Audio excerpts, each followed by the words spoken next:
Vamos a hacer un mini repaso de lo que estuvimos viendo la semana pasada y posteriormente vamos a ver los requisitos que se necesitan para la aprobación de un proyecto de investigación a través de un comité de ética de investigación. ¿Sí? Y siguiendo con lo que estuvimos viendo el viernes pasado, una introducción a la bioética, cómo surge la bioética y específicamente de qué se trata la bioética y cuáles son sus principios. ¿Sí? Eso es lo que tendríamos que ver en el día de hoy. No sé si tuvieron la oportunidad de ver el material, pero va en consonancia con la presentación, que la presentación a todo esto está subida en la plataforma, está, porque no me permitía, pero está dentro de las actividades. Si ustedes se fijan en actividades abajo, ahí está el PowerPoint que yo les presenté la semana pasada, con todos los elementos que estuvimos viendo, ¿no? Con los antecedentes históricos y cómo fue surgiendo. Así que hoy voy a ir directamente.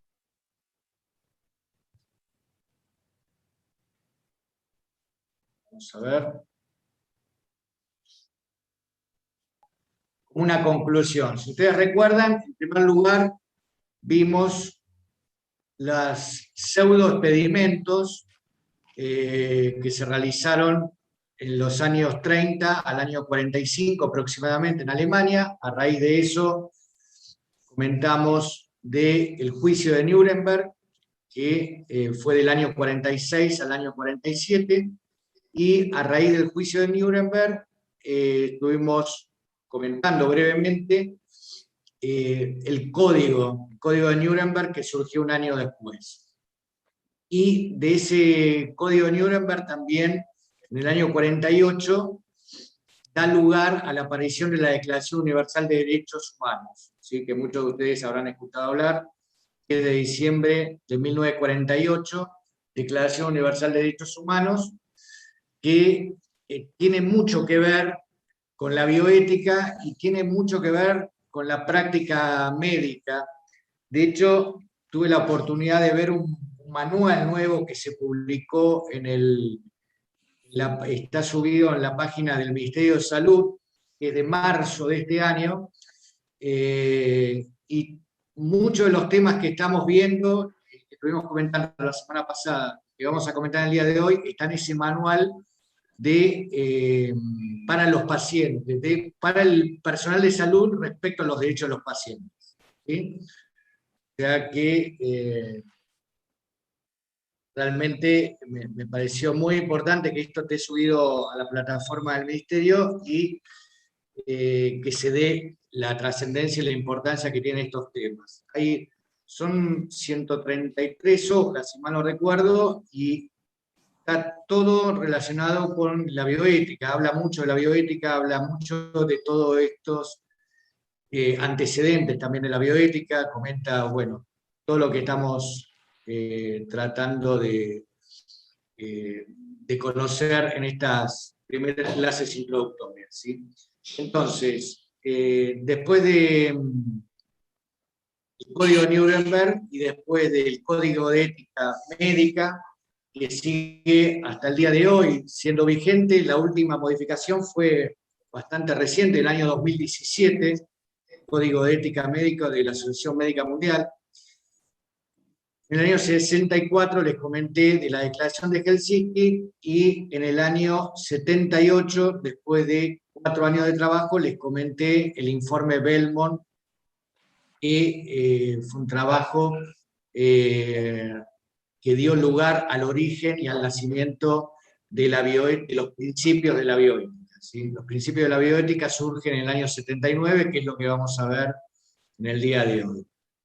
Y lo último que les estuve mencionando fue las normas SIOMS, que son las normas de buenas prácticas clínicas justamente en ética de investigación, que son del año 83, después hubo modificaciones en la década del 90, en el año 2002, y la última adaptación es del año 2016. ¿Sí? Como conclusión de todo esto, bueno, llegamos a estos temas, ¿no? El debate sobre los ensayos clínicos no cuestiona su utilidad o importancia científica. No es que se está cuestionando la importancia científica, sino los aspectos éticos, ¿sí?, de esos ensayos clínicos. Y la importancia de aplicar los principios éticos en la investigación. Estos 4 puntos, básicamente, era lo último que estuvimos viendo. Proteger los derechos y bienestar del paciente. En segundo lugar, tener en cuenta el tratamiento del paciente es más importante que la investigación. En tercer lugar, evaluar los tratamientos y que se debe utilizar el que tiene mejor diseño posible, eliminando maniobras que sean inútiles o perjudiciales y evitando también la pérdida de tiempo y recursos. Hoy, posteriormente, vamos a ver en extenso estos puntos. Y lo que comenzamos como tema nuevo el día de hoy son estos aspectos que debemos tener en cuenta para saber si una investigación clínica es ética o no, ¿sí? Un punto que a veces no se llega a comprender del todo, porque cada proyecto de investigación primero es analizado por un comité científico y a posteriori es analizado por un comité de ética de investigación. Y a veces se da ciertas controversias entre el comité científico y el comité de ética de investigación porque se busca que avance la investigación y no se llega a comprender del todo el porqué de la importancia de la ética en investigación, ¿sí? Bueno, eso es lo que yo voy a tratar de explicar en los minutos próximos, ¿sí? Y por qué muchas veces un proyecto de investigación se tiene que volver para atrás y ver estos aspectos que yo les voy a comentar. Porque una buena investigación científica no es ética por sí misma. Esa es la gran pregunta, ¿no? ¿Por qué una buena investigación? ¿Por qué un buen proyecto? ¿Por qué una buena idea? ¿Por qué algo que en lo abstracto pueda sonar bien o tener una buena intención no se considera que es ética por sí mismo? Bueno, yo intento siempre en el comité de la facultad había un investigador que siempre lo decía en forma irónica. Bueno, hay distintas, yo quiero terminar con la pobreza en el mundo. Hay distintas formas de terminar con la pobreza en el mundo, ¿no?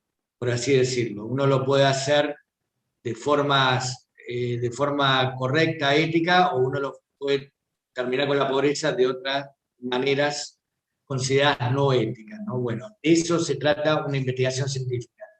No la importancia de la ética, no tener en cuenta exclusivamente la finalidad, la intención, el resultado final, sino cómo se llega a ese resultado, los medios, cómo se llega a ese resultado, ¿sí? Justamente para no justificar el resultado sin tener en cuenta esos medios intermedios. ¿Por qué la investigación clínica necesita requisitos especiales? ¿Sí? Otra pregunta previa que nos podemos hacer. ¿Por qué la investigación clínica necesita requisitos especiales? Tengan en cuenta que todo lo que les voy a presentar no es algo que diseñado por mi persona o pensado por mí, sino que esto está desarrollado a lo largo de décadas por distintos especialistas en ética de investigación, y esto viene del Instituto Nacional de Salud de los principales centros de investigación a nivel mundial, ¿sí? O sea, que no es algo antojadizo o algo que a vos se le ocurre, sino que esto es de la manera que se trabaja en los comités de ética de investigación a nivel nacional e internacional en general, en general. Los requisitos entonces son para guiar el desarrollo y la ejecución de los protocolos y su revisión, ¿sí? Para guiar el desarrollo y la ejecución de los protocolos y su revisión. Fíjense, hay un micrófono que está abierto, si se puede.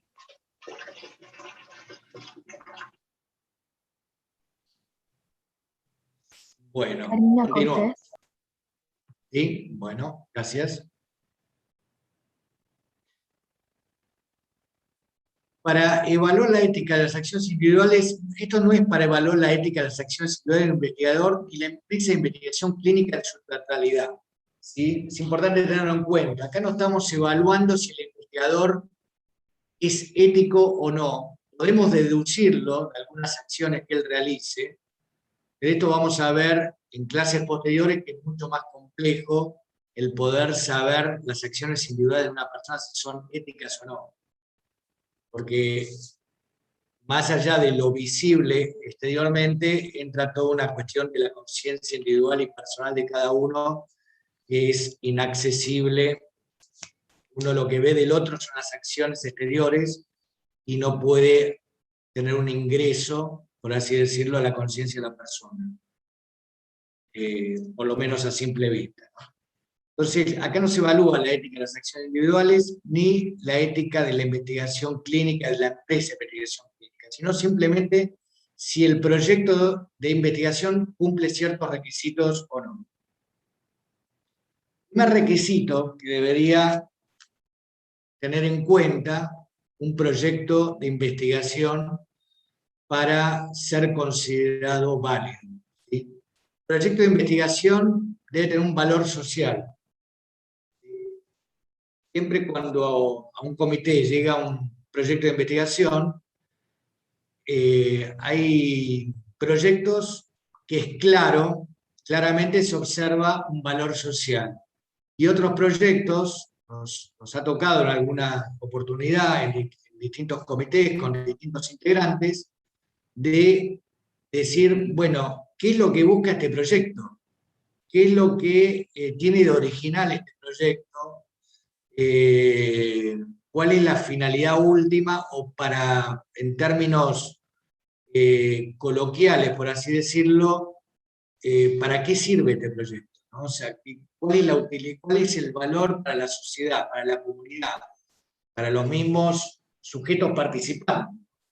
Un proyecto tiene que tener un valor social, no tiene que ser para que el investigador acumule proyectos de investigación y los pueda presentar como que ha realizado una cierta cantidad de proyectos, o para aprobar o ingresar a un determinado trabajo, sino que un proyecto debe tener, en primer lugar, un valor social, y esto debe ser acreditado, debe ser comprobado a través de determinados elementos. Por eso muchas veces, cuando hay duda al respecto, se cita al investigador y se consulta sobre determinadas dudas que se pueda tener sobre su proyecto. Pero el primer punto sería este, o sea, tener un valor social. Si el proyecto no tiene un valor social, no habría mucho más que hablar, digamos, porque esa es la finalidad primera que debería tener un proyecto de investigación, ¿sí? Los resultados deberían provocar mejoras en la salud, entonces, en el bienestar o en el conocimiento, o un resultado en el conocimiento de la población a futuro, ¿sí? Eso se entiende como posibilidades de que el proyecto de investigación tenga un valor social. Salud, en el bienestar o conocimiento general de la población a futuro. ¿Por qué el valor social? Justamente, que esto a veces no es tan simple de ser comprendido. ¿Por qué el valor social es un requisito ético?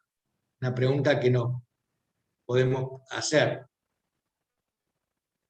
Por el uso responsable de los recursos limitados, ¿sí?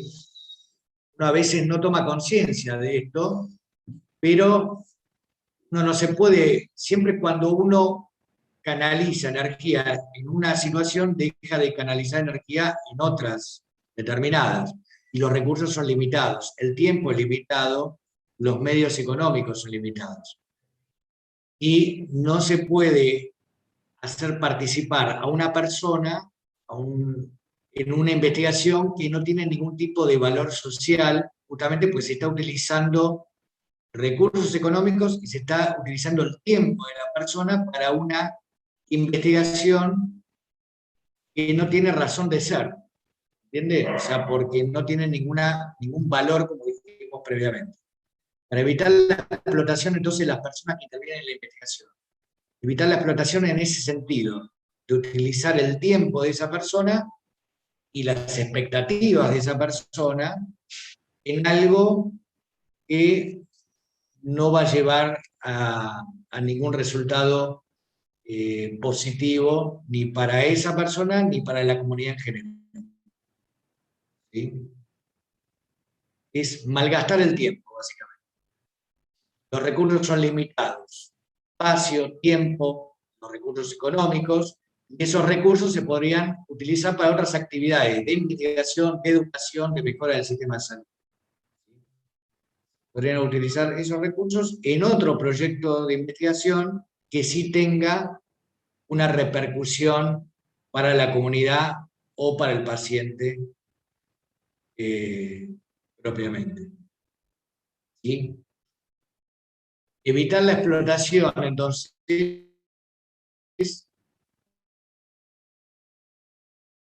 seres humanos, a menos que se espere un resultado valioso para ellos o para la sociedad. Porque esto también no es solamente utilizar el tiempo de esa persona, sino también que se lo puede exponer a un riesgo de daño potencial en un proyecto de investigación o una investigación, vuelvo a repetir, que ya se sabe previamente que no va a tener resultado beneficioso. ¿Sí? Por eso se habla de explotación del sujeto de investigación. Segundo punto. ¿Sí? Primer punto, entonces, el valor social. Segundo punto, que esta investigación tenga validez científica. ¿Sí? La investigación puede ser muy interesante, puede tener un valor social, pero tiene que tener validez científica. ¿Qué quiere decir? Tiene que estar bien diseñada la investigación. El método con que se realice tiene que ser adecuado para llegar al resultado que se pretende llegar. ¿Sí? Si el método no es adecuado, los resultados van a ser inválidos o no van a ser confiables. Muchas veces esto pasa. Cuando se citan determinadas investigaciones, lo primero que uno analiza es la metodología con que se realizó esa investigación para ver si la misma es confiable o no. ¿Sí? Justamente hoy en día, que tanto se habla de las noticias falsas, lo primero que uno consulta, ¿de dónde obtuviste esa información? ¿Cuál es la fuente? ¿No? Hay mucho escrito sobre esto, incluso en revistas científicas se ha llegado a decir en algunos casos que un gran porcentaje de las investigaciones científicas, lamentablemente en muchos casos la metodología no es la correcta, ¿no? Por lo tanto dan resultados poco confiables o inválidos. Para que un protocolo de investigación clínica sea ético, la metodología entonces debe ser válida y prácticamente realizable. O sea, válida, correcta, pero aparte que se pueda realizar en el lugar que se establece para la realización de esta investigación, ¿sí? Yo puedo tener también una metodología adecuada, pero que no es adecuada para la institución en la cual yo quiero realizar la investigación, la ciudad en la cual yo quiero realizar la investigación, en el país en el cual yo quiero realizar la investigación. Entonces tiene que tener una metodología adecuada para el centro, para la institución en la cual se va a realizar. ¿Sí? El objetivo científico debe ser claro, ¿sí? Se deben utilizar principios, métodos y prácticas de efecto seguro que estén aceptados en la comunidad científica, tener poder suficiente para probar definitivamente el objetivo buscado. Debe haber un nexo causal entre lo que yo realizo y la investigación que yo realizo y el objetivo final que yo quiero alcanzar. ¿Sí? Poder suficiente para probar el objetivo buscado. plan de análisis de datos que sea creíble, verosímil, factible. ¿Sí? O sea, yo voy a alcanzar tal objetivo con tal plan de análisis de datos que se puede alcanzar realmente. Poder llevarse a cabo, ya lo mencionamos previamente. Entonces, la investigación se consideraría ética si es valiosa y si es válida desde el punto de vista metodológico. Valiosa, ya lo dijimos, desde el punto de vista social, y validez científica, desde el punto de vista de la metodología. Esos dos puntos son centrales y son, vuelvo a repetir, dos puntos que muchas veces no se llegan a comprender y produce algún tipo de controversia, si se quiere, o de análisis entre distintos comités científicos y de ética. Esto, por ejemplo, en la Ley de Ciudad de Buenos Aires, en la 3301, está muy bien,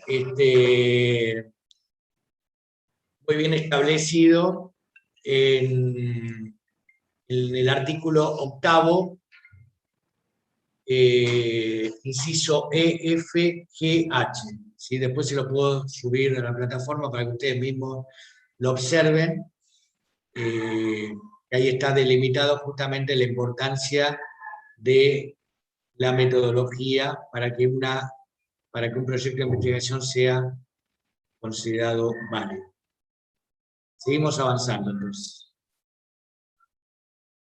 Si no tiene validez el estudio, no puede generar ningún conocimiento ni producir beneficio alguno, y no se puede justificar el imponer cualquier tipo de riesgo o daño a las personas, en sintonía con lo que ya estuvimos viendo previamente. ¿Sí? Ejemplos de no validez científica. ¿Sí? Ejemplos de no validez científica para bajarlo un poco a tierra y que ustedes lo puedan comprender de mejor manera. Investigación con muestras, preguntas o evaluaciones estadísticas prejuiciosas, o sea, preguntas no claras, preguntas complejas o preguntas con un cierto sesgo en el sentido de buscar que el sujeto de investigación responda de cierta manera que el investigador está buscando que responda. Entonces, bueno, sería una pregunta direccionada, ¿sí? Para buscar una respuesta acorde a lo que el investigador pretende. Investigación que es de bajo alcance, ¿sí? O sea, que no tiene el N, que no tiene el número de participantes correctos para llegar a resultados esperables, ¿sí? Investigación que descuida datos, ¿sí? Que no toma en cuenta todos los datos que debería poseer para llegar al resultado que se está buscando, y una investigación que no puede reclutar la cantidad de sujetos necesarios para alcanzar los objetivos. Esto también a veces es complejo, ¿no? Porque muchas veces una investigación tiene una meta alta, por así decirlo, y es difícil alcanzar la cantidad de personas necesarias para llegar a buen puerto con esa investigación. Muchas veces he tenido, me han consultado personas necesitaban participantes en encuestas y me han solicitado si yo conocía personas que trabajaban en determinadas áreas justamente porque no llegaban al número adecuado para poder terminar el proyecto de investigación. Esto es habitual. Entonces, justamente, esto lo vimos también la semana pasada, de las normas SIOMS en una de las modificaciones que tuvo ampliaciones del año 2002, en la pauta 1 señalaba: la investigación sin validez científica no es ética, pues expone a los sujetos de investigación a riesgos sin posibles beneficios. Esto es lo que decía el Consejo de Organización Internacional de las Ciencias Médicas. Es consonancia con lo que estamos viendo en esta presentación. Tercer punto, hablamos entonces validez social, valor social, validez científica. Tercer punto a tener en cuenta, selección equitativa del sujeto que va a participar en la investigación. Selección equitativa. ¿Qué quiere decir esto? Ahí está explicado para que ustedes lo puedan comprender de mejor manera. Selección de sujetos por razones relacionadas con los interrogantes científicos incluidos en la investigación. Se investiga con pacientes de edad avanzada en lugar de personas más jóvenes para experimentos con radiación. ¿Sí? ¿Qué quiere decir esto? Hay una discriminación, hay una estigmatización, hay un sesgo, de decir, bueno, un experimento con radiación, vamos a experimentar con pacientes de edad avanzada o con pacientes con una cierta discapacidad o con pacientes con una cierta vulnerabilidad en lugar de las personas que se necesitan para ese experimento específico. ¿Sí? Un poco en el mismo sentido que estuvimos viendo en los antecedentes de la bioética y que dieron lugar a todas estas normativas, ¿no? Cuando nosotros vimos el caso de Tuskegee, sobre todo el caso de Willow, por ejemplo, acuérdense de inyección de células cancerosas en personas con demencia senil, ¿sí? O cuando veíamos los casos de inoculación de virus de hepatitis en niños discapacitados intelectuales, también ahí veíamos se faltaba a este punto de la selección equitativa del sujeto. Se hacía esas experimentaciones en esos grupos vulnerables por varios motivos, pero sobre todo porque no podían, porque se consideraban que no tenían la misma dignidad, si se quiere, o se buscaba no dañar quizás a la persona que tendría que haber sido el sujeto propio de la investigación. Y entonces por eso se experimentaba con esos miembros de la comunidad más vulnerables. Por eso este tercer punto está en todas las guías de ética de investigación de la selección equitativa del sujeto. Se investiga niños retrasados mentales en lugar de niños con inteligencia médica para experimentos con radiación. Un poco eso es lo que intentaba transmitir. A todos los grupos se les debe ofrecer la oportunidad de participar en la investigación, a menos que existan razones científicas o de riesgo que restrinjan su posibilidad de ser elegidos. No seleccionar entonces discriminando, ejemplo de etnia, clase social, situación económica. ¿Sí?